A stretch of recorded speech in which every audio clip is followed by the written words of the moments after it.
Astralis has hit rock bottom. Again. It's back. Here's him coming. Headshot getting the first man. This will be a magical 1v3 clutch. He's got it down to one man. Stare. Oh, he loses it. It is a 3K for Alex666. The number of the beast says payback's a bitch. That is 5 major qualification defeats in a row from Astralis. For the 5th time in a row, Astralis, one of the most storied orgs in esports history, will not be attending a Counter-Strike major. This comes after a devastating loss to B8 that ended in an embarrassing 1v3 situation that snuffed out their dreams of making it to Austin. But this specific loss can spell something even worse for the org: financial ruin. However, this morning it was announced that Cadian has been dropped from Astralis, and a familiar face is stepping out of the shadows to try and save this team from complete annihilation. And if anyone could fix this shit show, maybe it's the gigachad Hooksy.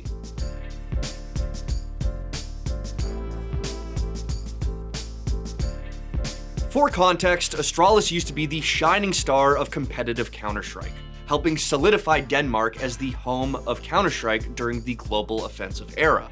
4 majors, countless other tournaments and MVP awards, star players, and a system that changed the way the game would be played forever. However, as I and many others in the scene have documented over the last few years, that has come crashing down.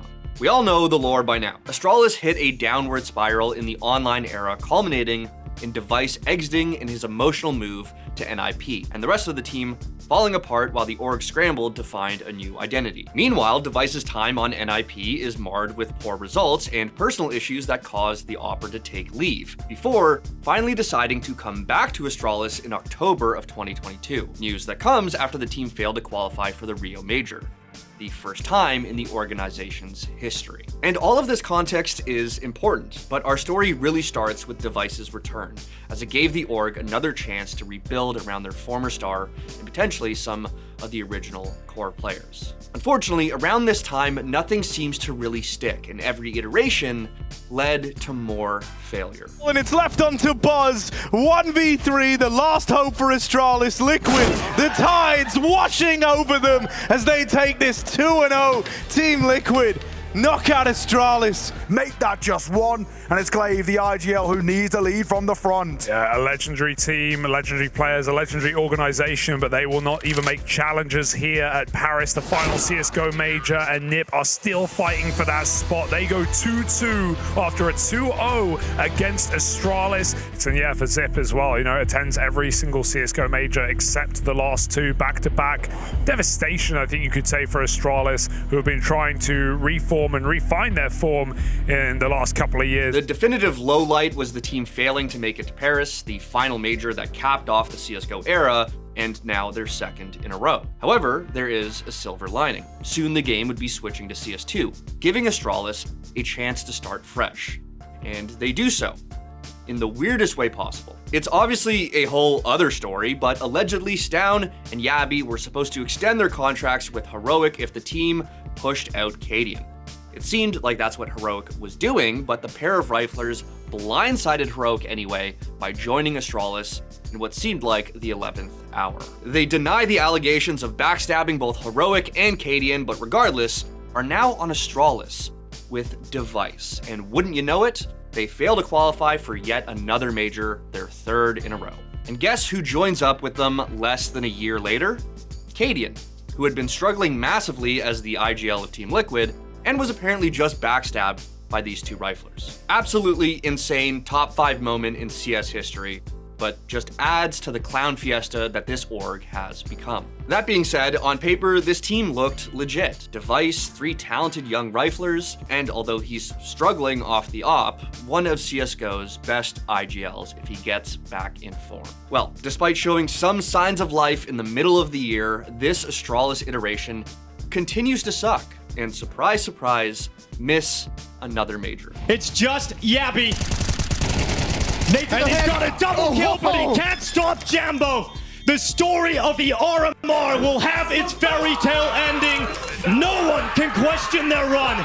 led by their fearless caller, Passion UA, have qualified for the Perfect World Shanghai Major.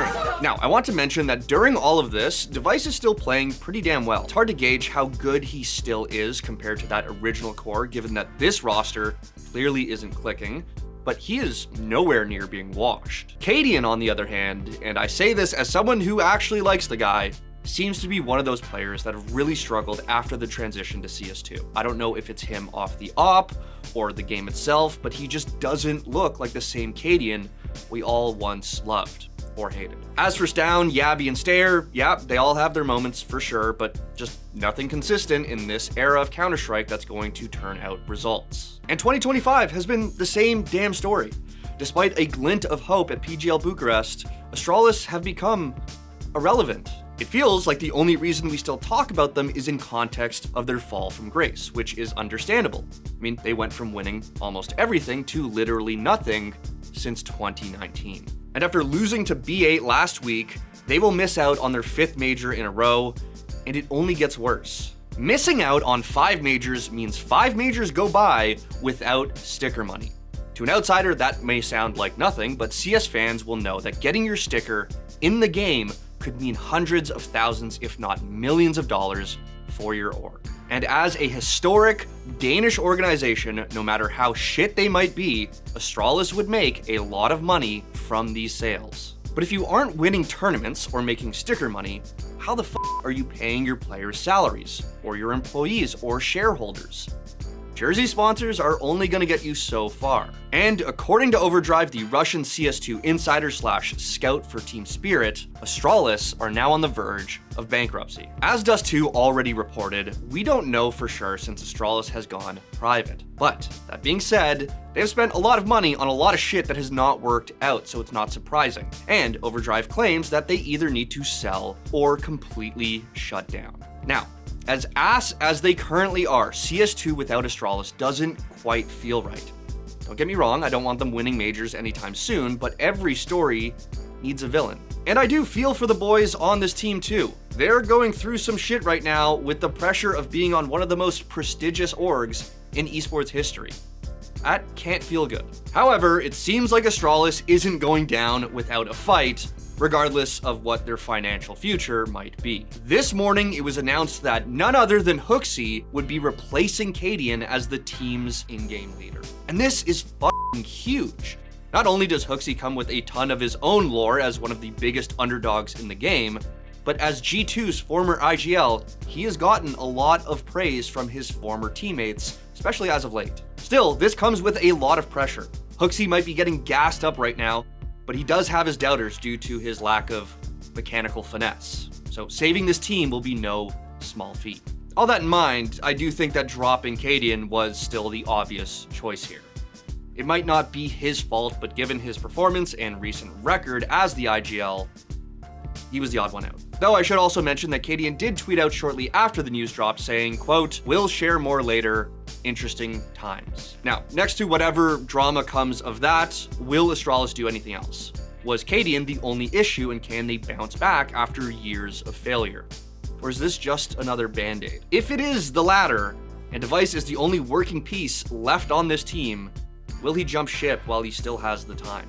I mean, G2 needs a new opper, and who knows how much time Burke has left on FaZe. For Device, there are options. As for Astralis, if Hooksy or any other changes they might make don't work out, maybe it's time to just call it quits, and maybe rely on the Danish academy system to create a new team. As corny as it sounds, they might need to find their own donk. Sell and fully rebuild from the ground up, or go up in flames and cement yourself as both the greatest and worst org in CS history. That, or Hooksy, of all people, come back to CS and save Astralis.